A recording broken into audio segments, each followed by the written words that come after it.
Ike. You had enough?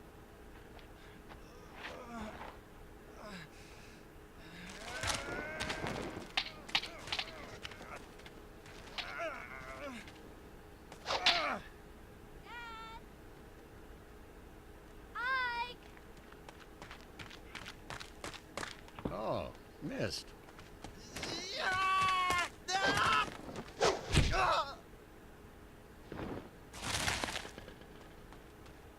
Ike? Oh no!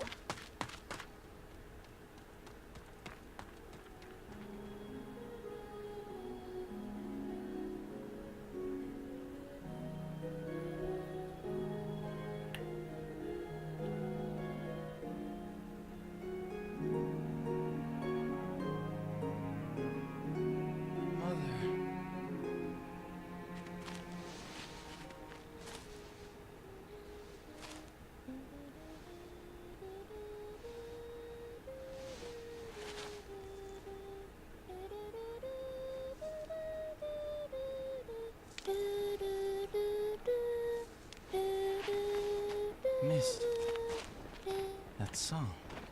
Ah, you're up. About time.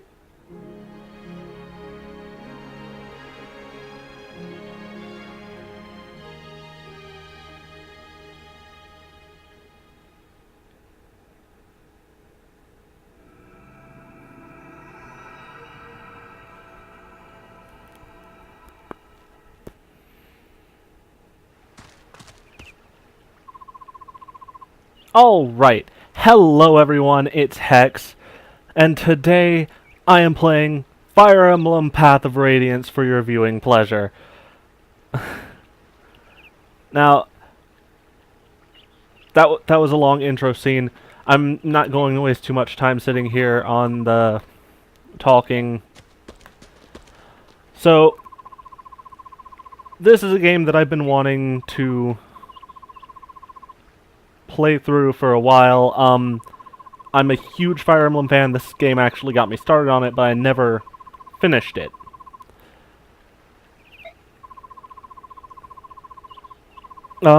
If you've never played a Fire Emblem game, it's a it's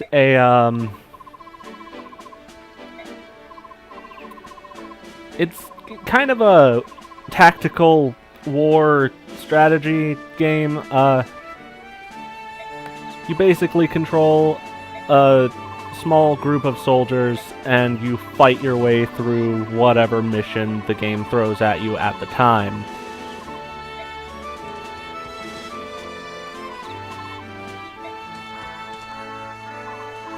So here we have introductions. We have Boyd, who is great. We got Mist, Ike's sister. If you don't know Ike, you've never played Smash, you've never played this game, you've never played the sequel. Yes, there's a sequel. I didn't know this. I literally only found out about the sequel like a year ago. Anyway, so I've had this game since I was a child and I loved it. It still is one of my favorite games of all time. I've never beaten it. So I decided, kill two birds with one stone. I'll show it off to you guys and finally play through the game. So here we are. It's going to teach us the basics of the game. As you play the game, tutorial windows like this one will appear from time to time.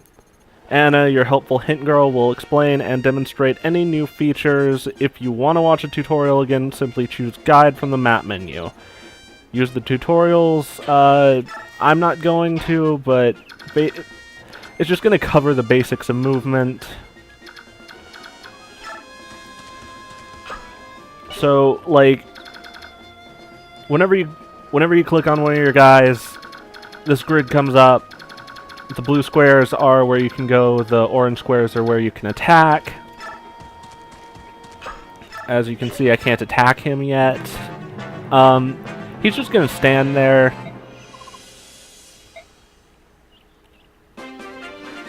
But, yeah, here we go. So, if you want to attack someone, you just walk up to them, press the attack action, choose a weapon, and then this screen will pop up. This is the most important screen in the game. This will tell you your HP, the enemy's HP, what weapons each of you are using. Where it says MT, that's the amount of damage that you're going to deal. It will not change. It will not be something different in the fight unless they have some kind of skill that's blocking some of your damage. You've also got hit, which is how likely you are to hit. I'll explain how. I'll explain thing later about hit chance, and then crit, which is your likelihood to get a critical hit, which I believe in these games is like triple damage.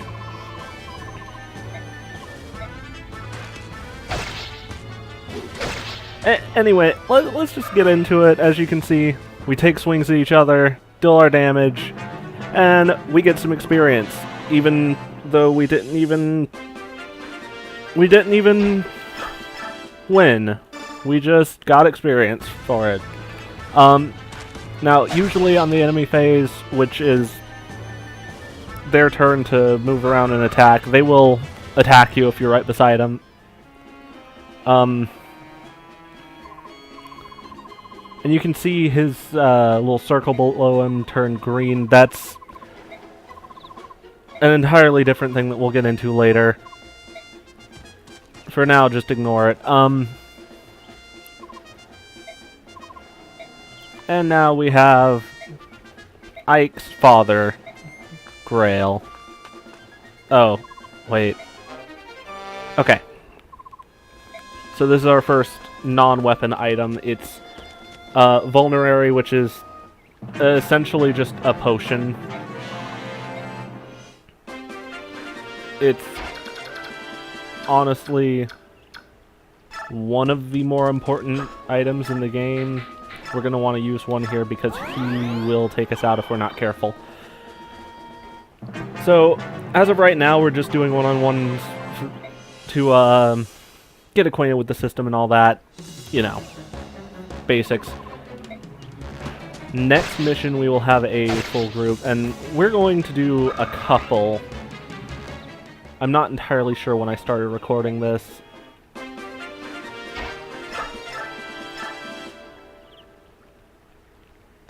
Okay, so these next two fights should be fine. I'm not sure if I click out, because so I don't have a capture thing for my GameCube. If I did, I would 100% be recording on there, but sadly I'm having to emulate this in order to record. I'm not a fan of emulating official games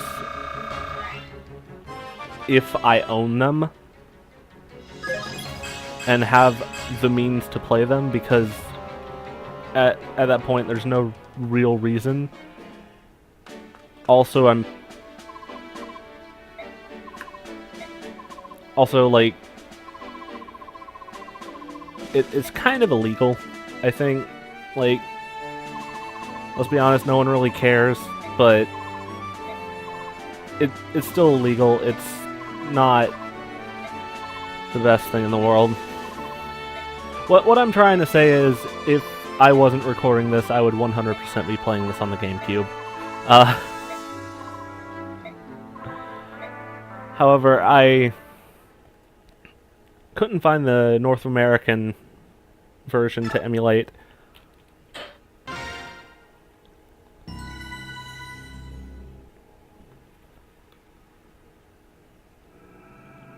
I'm gonna stop rambling about emulation now because whatever. Here I'm gonna click out. I'm gonna... Oh, wait. I can't check anything. I just remembered. Alright, so here we've got yet another thing. Okay, this is Titania. At the beginning of every Fire Emblem game, or most of them. I'm not sure when the tradition started, but everyone that I've played, you get an overpowered unit that is basically a promoted class. Titania is a paladin, being a promoted cavalier. I probably shouldn't be going too much into this right now. I probably should have waited until this upcoming mission, but I'd like to get it all out of the way so we can get right into the action. Essentially, Titania is a crutch. She hits hard, she takes damage really well. Her stat growth rates, however, aren't the best. They're fine, they're better than most crutch characters have been traditionally in Fire Emblem, but she's still not great. Okay, this is a map of Chaldea. They've hired us to drive off some bandits. We're the blue marks here. The red dots are bandits. There aren't many of them. Don't get careless, blah blah blah. Basic stuff. Our mission is to take him out and capture that building. So, he's standing on a capture point. Or a seize point. Essentially, we have to kill him, and then Ike has to get on that point and use the seize command. Which, easy enough. Okay, Titania, enough out of you. Okay, so another thing that characters can do, you can have them trade items with each other. We're going to have Titania trade her weapons over to Boyd so that he can have a little bit more of an edge here against these guys. See, that steel axe adds 3 damage, which doesn't seem like much if you're coming from a game with bigger numbers, but well, it actually makes a lot of difference.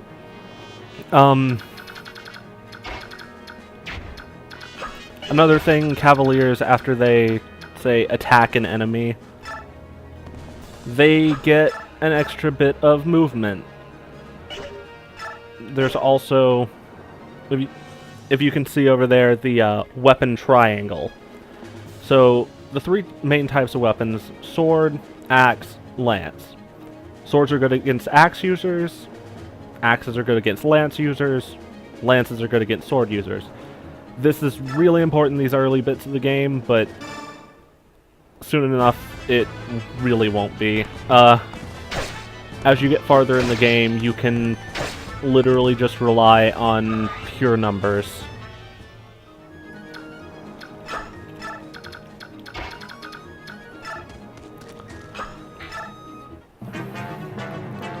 So, for now, we want Boyd and Oscar, our Cavalier, to do a lot of the fighting.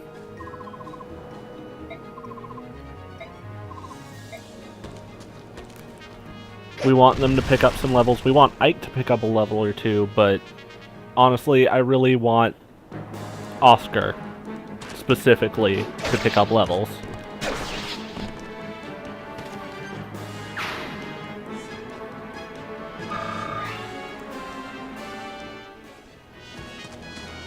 Anyway, this is a lot of basics. I'm really surprised that this guy decided to suicide himself on Ike, but, you know, it happens.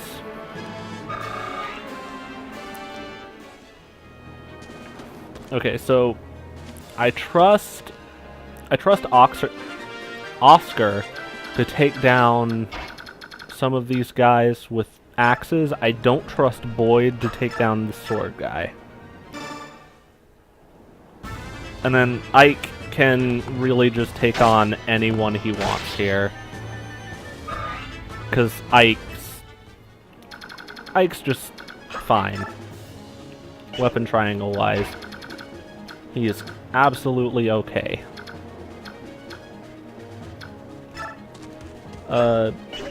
Boyd will have wait here.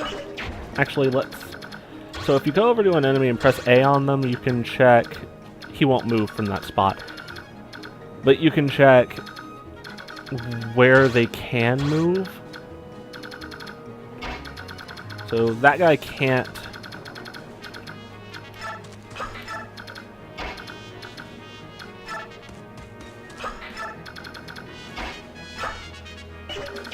That guy can't tear down this building, but the bandits can.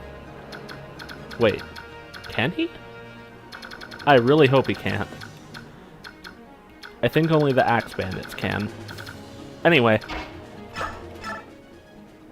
if you get to the buildings before they get torn down, you can visit the people there, and they'll usually give you an item. This house will give a steel sword, which is good for Ike.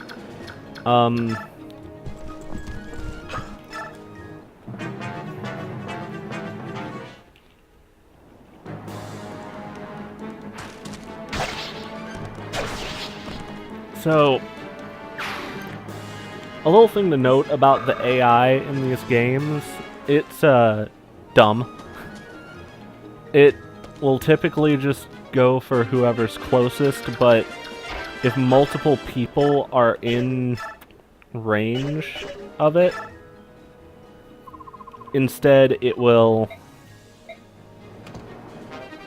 Oh, Seraph Robe. So that's a stat boosting item. That's really good for us to get so early.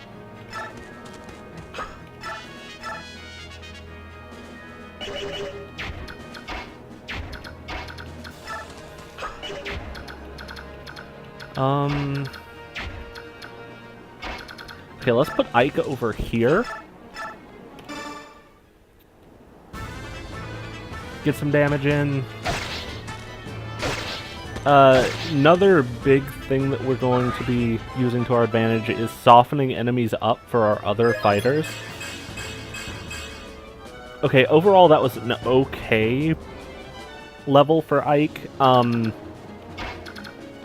That strength boost is pretty good. We're looking for strength, speed, and skill on Ike. Skill to, well... I'm not sure if I want to leave the steel axe on him. Yeah, let's go for the iron. Has a better chance to hit. And doesn't leave him nearly as wide open.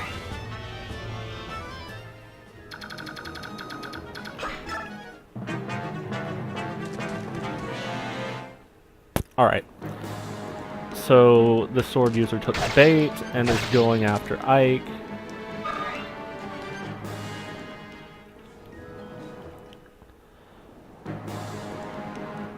Now, I'm not sure if I should be worried about this.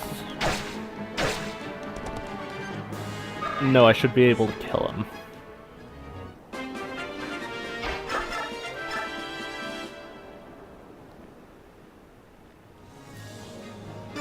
Okay, I'm gonna take 4 damage, go down to 6. He's going to take 7 damage, go down to 4. And then Boyd should be able to finish him off pretty easily.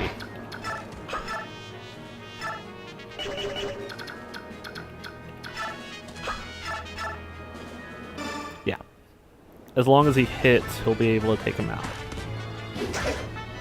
And of course he doesn't. Oh, Boyd.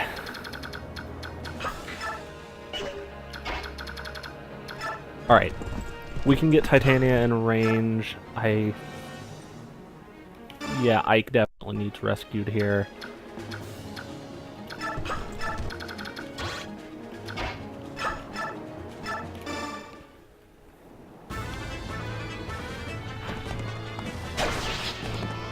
So...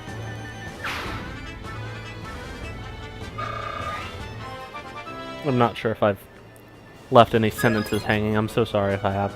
Oh! Wow. Yeah, so, fun fact, the levels in this game are random. They're determined by percentage chance for each skill, depending on which character you're leveling up.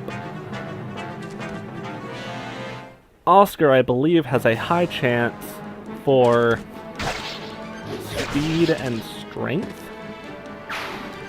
Most characters have roughly 50% on each one. This, however, means, of course,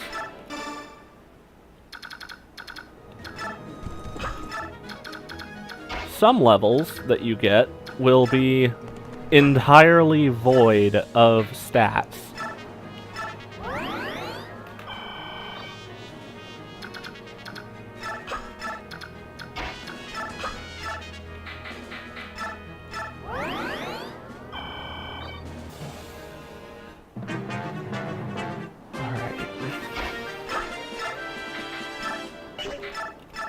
I'm not sure how many more vulneraries we're going to be getting soon. It's been a little bit since I played, but... Oh god.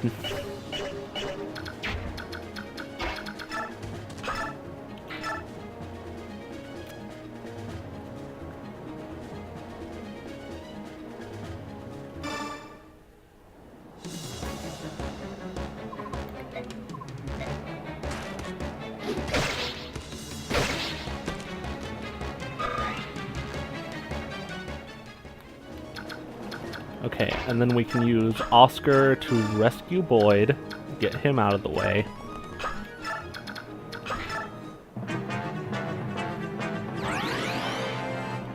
So, every turn, that space heals him.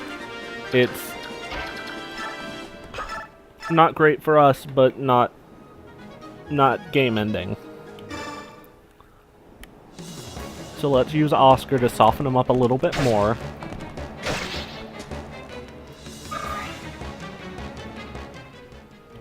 And then Oscar can move out of the way. But by the way, real quick, let me show off their stats, and you can see why Titania is considered a crutch character. She's already been promoted to her second class. She's got amazing stats. Her health is 33 when our second highest is 30 on a class that's made to have a massive amount of health.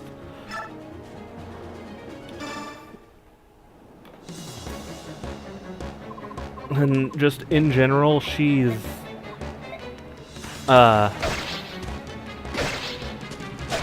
she's basically that character that if she dies early, you're not playing right. It's gonna be roughly chapter 10 before we actually use her. Anyway. Let's use the map. And the really terrible thing about C's maps is if you take out the boss with Ike, you're gonna have to wait an extra turn. What about your father? Nothing, nothing, nothing.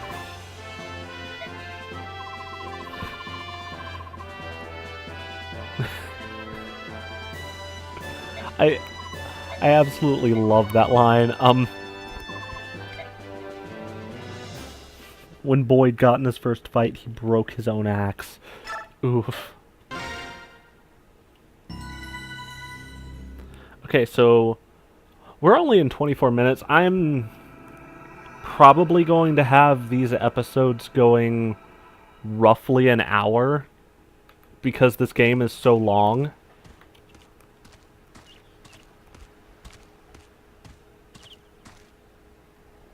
And if you guys have a problem with that, let me know in the comments, and I'll shorten it down to half an hour each. Been in bed for almost a week, doubt anyone would be in top form, blah blah blah.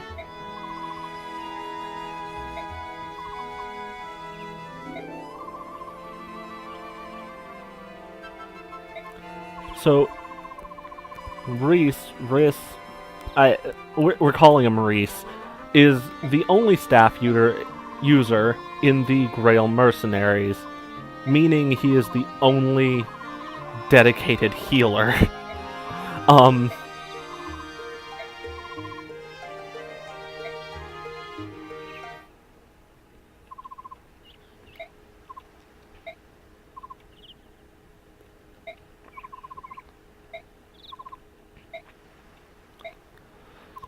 Oof. Okay. So, no matter what, we are definitely going through Chapter 3 here. Is this Chapter 3 or is this Chapter 2? It's Mist and Rolf, they've been taken by bandits. So, Mist is Ike's younger sister. She's very important to the plot. She's also... well, she's Ike's younger sister, so... obviously, she's important to the plot. And Rolf is Oscar and Boyd. They're brothers, by the way. Oscar and Boyd's younger brother. Who... honestly, he's... he's alright. You honestly think we got time to wait? I'm going. Oh god, Ike. He fights for his friends. Road forks. Which way do we go? How am I supposed to know? Are you saying you don't know where we're going? Unbelievable. Like, for rare footage of Boyd being the voice of wisdom here.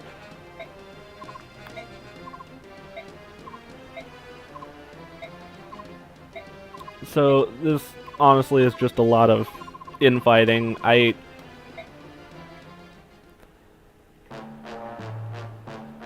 mean, if you guys want me to slow down and read out the stuff, I can. I'd just really rather not. So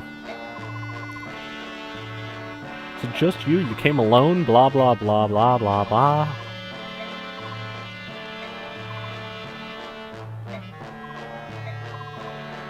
Okay, so basically...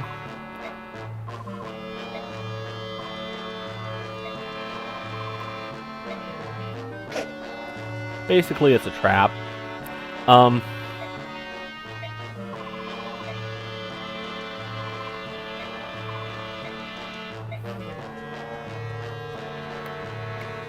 So Oscar actually just gave us a hint on how to play this level. Essentially, we want to keep Reese in the back. Oscar, however, wants to take out this guy, who literally does no damage to him. Oh my gosh.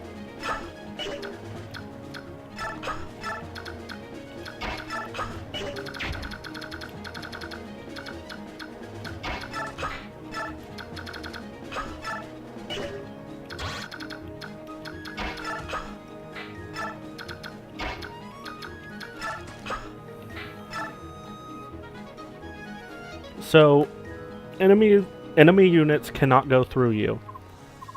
Oh, crying, crying, crying. Keep your chin up, or all boys aren't supposed to cry.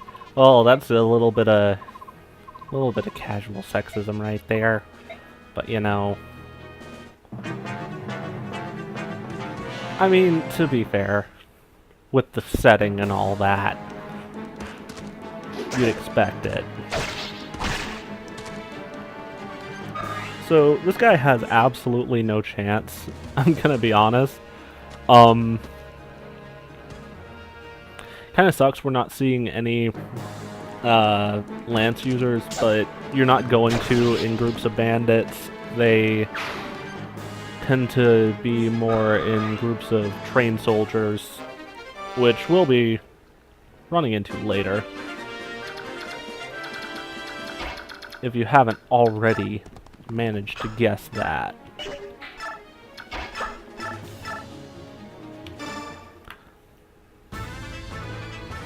So, like, we just really need to keep Reese behind us, and we will be fine.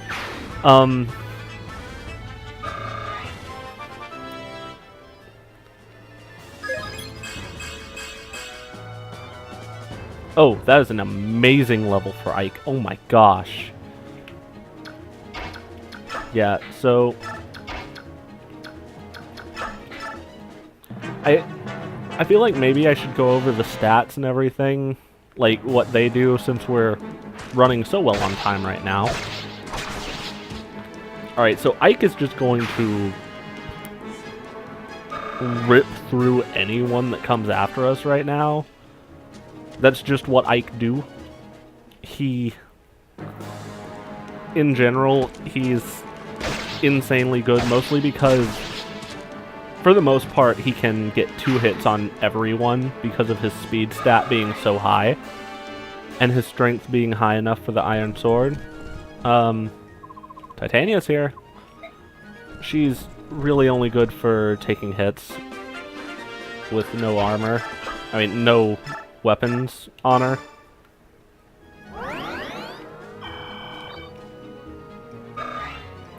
Okay, so Reese. Like I said, dedicated healer. Oh.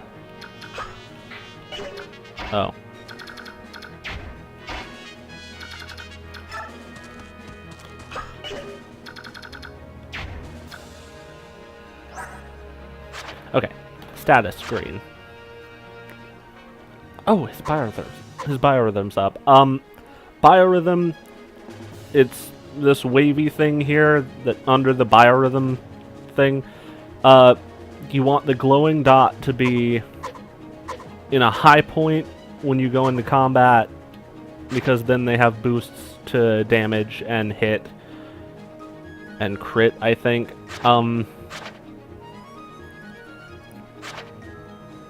It's not too... Halves biorhythm effects, okay.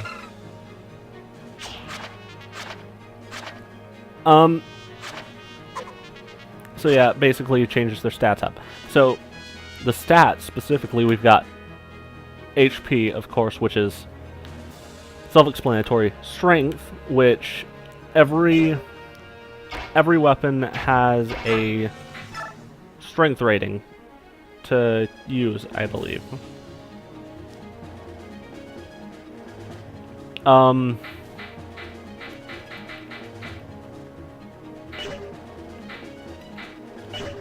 I don't know where to look at it. Anyway, it's not specifically a strength rating to use, but a strength rating to use well. If your strength's high enough, you won't be penalized for using it. Speed will determine if you can hit twice and avoid hits that are incoming. Magic is for using magic. Reese really needs magic. It boosts his heal staff. Skill will help you with activating certain skills. Luck, other skills use luck. Defense will, as you could guess, as you can probably guess, lower the amount of incoming damage from physical attacks, and resist will lower the amount of damage from incoming magic attacks.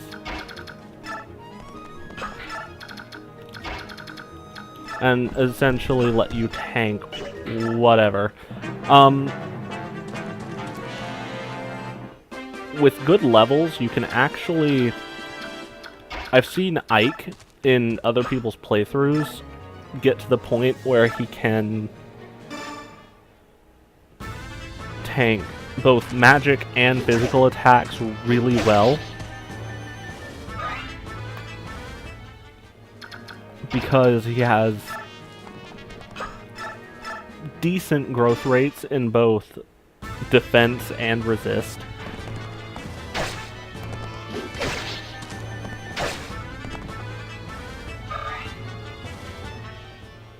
If I box this guy in, am I in danger?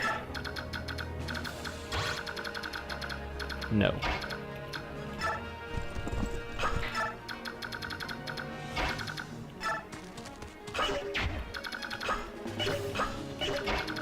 Also, if you sit in a bush, you get a boost to avoid enemy attacks.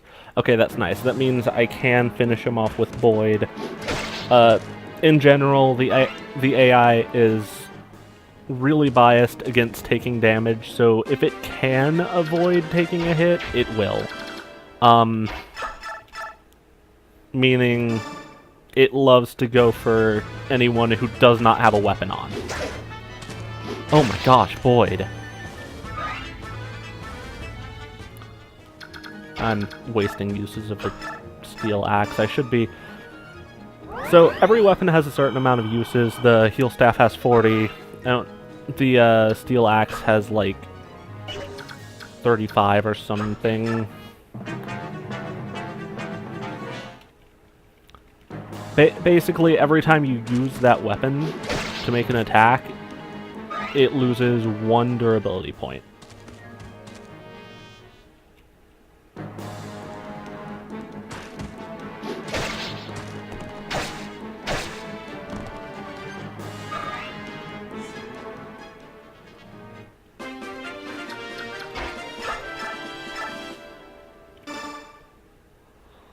Okay, let's take him out with the Iron Lance, and yeah, there we go.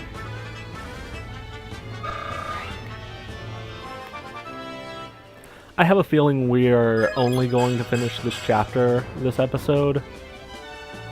I'm not entirely sure. That was an okay level for him. I didn't like it nearly as much as I like, you know, him getting some speed. But he's already two-shotting a lot. Oh, yeah, that Iron Axe is infinitely better. And in a future episode, I'll talk about how the hit works. Basically, though... Actually, I can go ahead.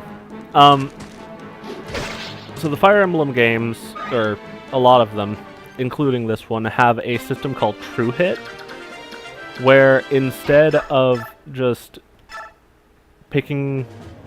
instead of it being the number that's displayed,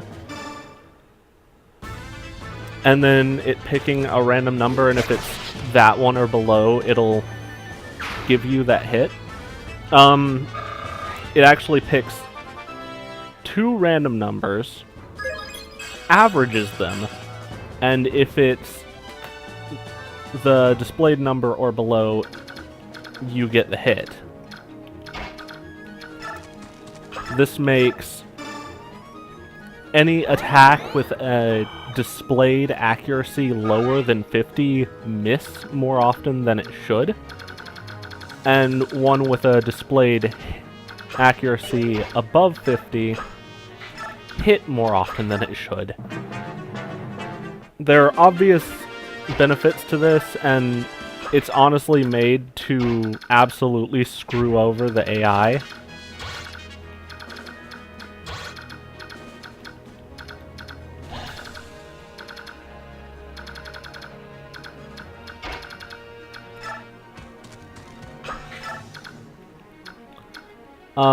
Because the AI usually has a lower percent chance to hit you than your characters have to hit them.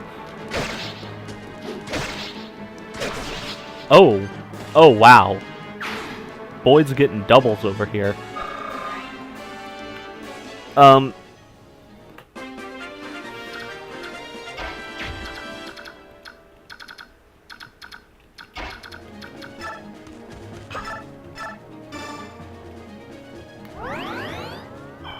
So yeah, it's just in general bias toward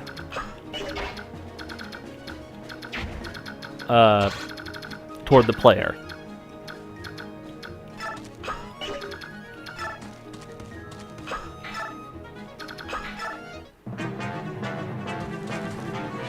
I didn't even stop and think about the boss. Oh wow, Boyd might be in trouble here.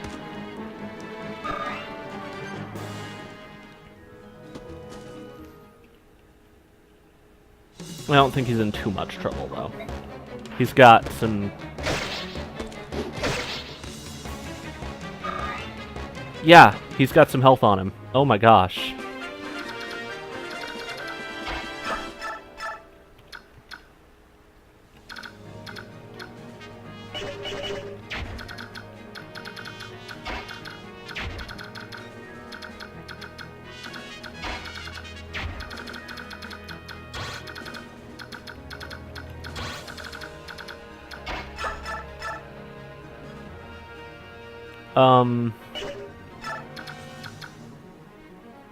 I feel like this is bad for us.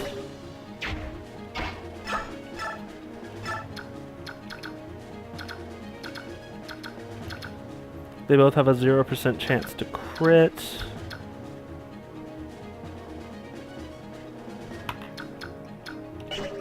If I just don't attack this turn...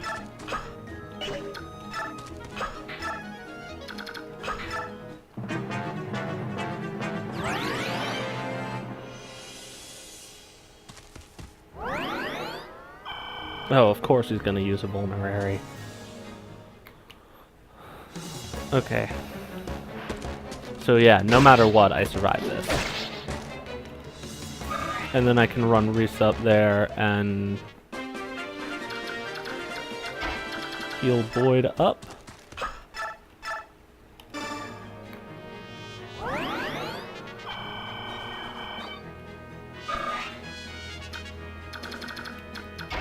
And Reese getting some XP is always nice. Oh yeah, healers will if they get attacked, if they survive, they will get the experience for fighting. But basically, they're only that was awesome. Basically a wasted crit, but awesome. Too cool to look at the enemy after he crits. Oh wow, Boyd is getting great stat growth here. That was an amazing level. Anyway, Boyd's just too cool to look at his opponent after he crits, so you know.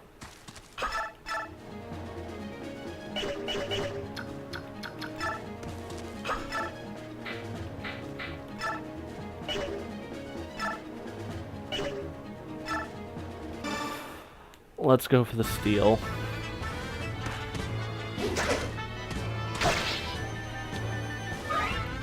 I know that it's still a really terrible chance for me to hit, but... And the only reason I'm doing all this with Boyd specifically is, like, I could run Oscar up here and absolutely ruin this guy's day. But I want Boyd to get some levels, because if you don't level him up quick, he, in my experience, tends to get outclassed by other people very quickly. And that's just not a fun time.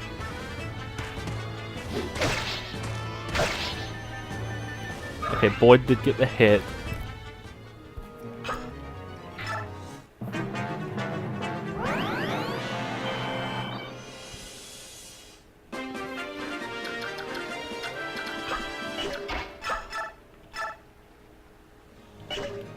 So, like, usually I wouldn't give a unit this much, I guess, preferential treatment.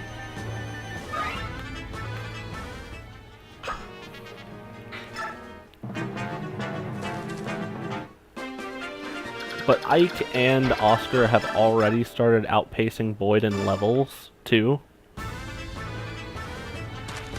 So I want to make sure that he gets a little boost here to begin with.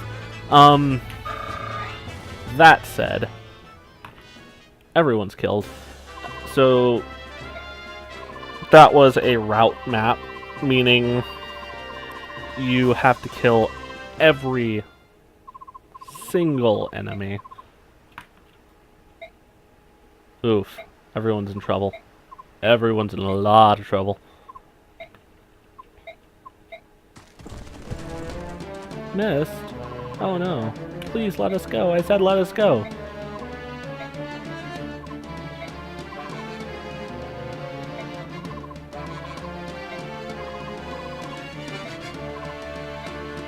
Yeah, we're here. We're gonna save you. Everything's fine.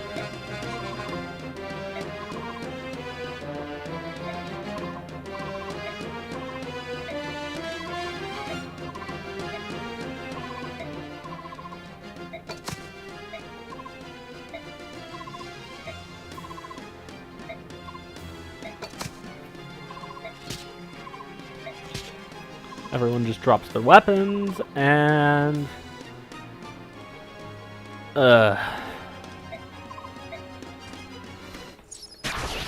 Nope.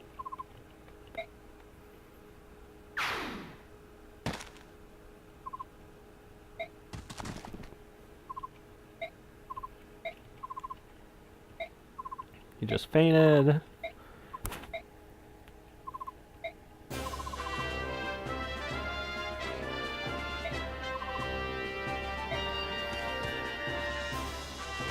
And there we go.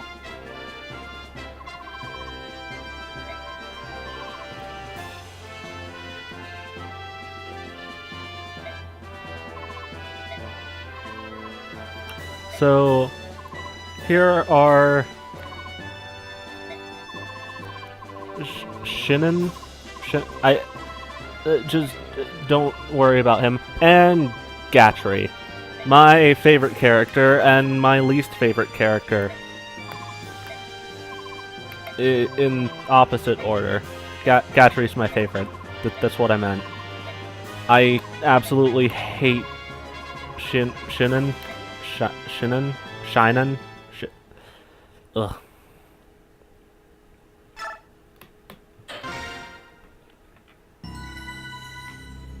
Okay. Well, we're actually going to cut this episode here. So, if you guys enjoyed this episode, please leave a like. If you want to see more of this series, subscribe to the channel. I will be uploading this every Wednesday. And if you have any questions or anything to say about the video, let me know in the comment section down below. I'll see you guys next week.